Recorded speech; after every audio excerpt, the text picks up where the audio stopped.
नमस्कार दोस्तों, राधे राधे। प्रेम से बोलिए शंकर भगवान की जय। हिंदू धर्म में प्रदोष व्रत का बड़ा ही महत्व होता है। यह विशेष दिन शिव जी की पूजा आराधना के लिए समर्पित माना जाता है।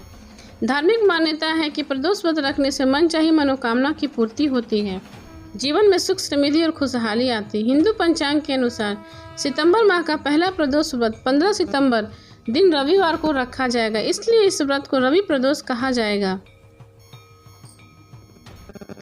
भाद्रपद माह के शुक्ल पक्ष की त्रयोदशी तिथि का आरंभ 15 सितंबर को शाम 6:12 पर होगा और अगले दिन 16 सितंबर को दोपहर 3:10 पर समाप्त होगा।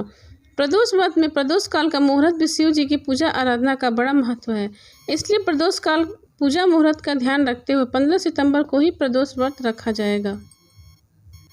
हिंदू पंचांग के अनुसार शाम 6:26 से लेकर रात 8:46 तक प्रदोष काल पूजा करने का बहुत ही शुभ मुहूर्त बन रहा है। त्रयोदशी तिथि का मूलतः संबंध चंद्रमा से है। यदि कुंडली में चंद्रमा की स्थिति सही नहीं है तो त्रयोदशी तिथि या प्रदोष व्रत करने से लाभ मिलता है। सोम प्रदोष व्रत के दिन भोलेनाथ का रुद्राभिषेक और श्रृंगार का विशेष महत्व है। रविवार के दिन पड़ने वाले प्रदोष व्रत से आयु वृद्धि तथा अच्छा स्वास्थ्य लाभ प्राप्त किया जा सकता है। क्यों किया जाता है प्रदोष व्रत? कहा जाता है कि समुद्र मंथन के दौरान जब हलाहल विष निकला था तो सृष्टि को बचाने के लिए उस भयंकर विष को शिव जी ने पी लिया था। वह विष इतना असरकारी था कि उसे पीने के बाद महादेव का कंठ नीला पड़ गया और विष के प्रभाव से उसके शरीर में असहनीय जलन होने लगी। तब देवताओं ने जल बेलपत्र से महादेव की जलन को कम किया। जिस समय यह घटना घटी थी उसी समय त्रयोदशी तिथि थी और प्रदोष काल था। संसार को विष के प्रभाव से बचाने के बाद देवताओं ने इसी प्रदोष काल में महादेव की स्तुति की। प्रसन्न होकर महादेव ने भी तांडव किया। तभी से हर त्रयोदशी तिथि को प्रदोष काल में महादेव का पूजन होने लगा और इसकी परंपरा चली आ रही है और इस दिन रखा जाने वाला व्रत प्रदोष व्रत के नाम से प्रसिद्ध हो गया। एक पौराणिक कथा के अनुसार चंद्रदेव अपनी जब 27 पत्नियों में से सिर्फ एक रोहिणी से ही सबसे ज़्यादा प्यार करते थे और बाकी को उपेक्षित रखते थे, जिसके चलते उन्हें श्राप दिया गया था कि उन्हें कुष्ठ रोग हो जाएगा। ऐसे में अन्य देवताओं की सलाह पर उन्होंने शिव जी की आराधना की और जहाँ आराधना की वहीं पर एक शिवलिंग स्थापित किया। शिव जी ने प्रसन्न होकर उन्हें न केवल दर्शन दिए बल्कि उनका कुष्ठ रोग भी ठीक कर दिया। चंद्रदेव का नाम सोम भी है। उन्होंने भगवान शिव को ही अपना नाथ स्वामी मानकर यहाँ पर तपस्या की थी, इसलिए इस स्थान का नाम सोमनाथ हो गया। अब सुने रवि प्रदोष व्रत की पौराणिक कथा। स्कंद पुराण में वर्णित एक कथा के अनुसार प्राचीन काल में एक विधवा ब्राह्मणी अपने पुत्र को लेकर भिक्षा लेने जाती थी और संध्या को लौटती।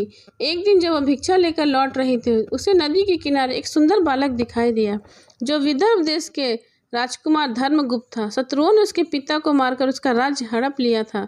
उसकी माता की मृत्यु भी अकाल हुई थी।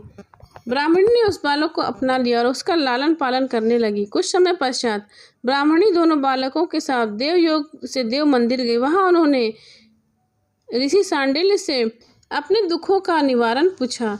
ऋषि सांडिल्य ने ब्राह्मणी को बताया कि जो बालक उन्हें मिला है वह विदर्भ देश के राजा का पुत्र है जो युद्ध में मारे गए और उनकी माँ को ग्रह ने अपना भोजन बना लिया।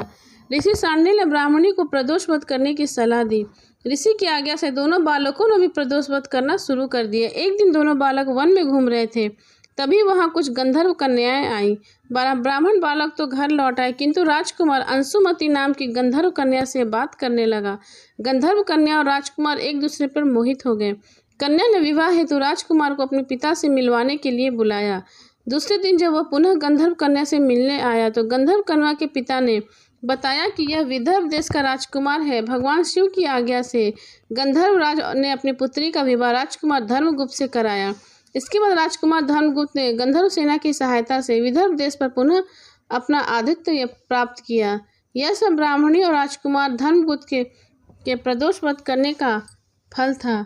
स्कंद पुराण के अनुसार जो भक्त प्रदोष व्रत के दिन शिव जी की पूजा एकाग्र होकर करते हैं, कथा पढ़ते और सुनते हैं, उसे 100 जन्मों तक कभी दरिद्रता नहीं होती। वह दाम्पत्य जीवन खुशहाल बना रहता है। प्रेम से बोले शंकर भगवान की जय।